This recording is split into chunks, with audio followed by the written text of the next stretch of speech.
Ngizothanda ukuthi ngibingelele ngiphinde futhi ngikwamukele khona la kuZime Live. If ufuna ukuhlezi updated ngesidetsi enzala khona la eMzansi, ungathi nje subscribe le channel and phinde uclick i-bell for ama notification. Ivideo ethi namhlanje engayela phana unonkanyiso unonka ade lokho trend yakho khona phana ku-social media utrenda ngokuthi udlulile emhlabeni.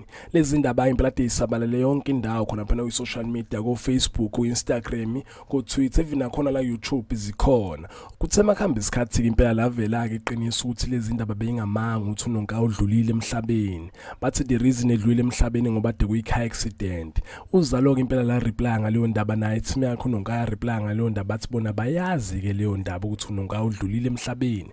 But kwivideo ethu namhlanje asikho kulezo indaba zakhe unonka zokudlula emhlabeni. Khona-ke indaba eyivelile impela ezimnandi zakhe unonka ezithi ujoyine enye idrama edlala khona phana kuMzansi Bioscope ku-164 ebizwa ukuthiwa ugrade 13. Kule drama kudlala indawo kwakhanya impanza uthisha wa grade 13 maybe yena ayibonala le drama cause iqale ngazo laphana i-9 kaJanuwari athi idlala ngawo laphana u7. Lezi indaba ezinhleke for unonka ngithi simbongele simhalalisele. Khumbula ukuthi kuzalo wafika khona phana ngonyaka 2017 wafika imncane usa-act encane nje netalente and sesambona futhi laphana kule hostela and manje sesiyambona khona la grade 13 ngithi simfisela inhlahla ukuthi siphinde simbone kwamanye amadrama amakhulu akhona la eSouth Africa. And lento enzeka ngesikhathi esihleke impela after unonka uthe trend impela uthi udlule emhlabeni. Lento affect ifamily yakhe aphinde affecta nawo unonka indaba yokuthi udlule emhlabeni and bamqambela amanga.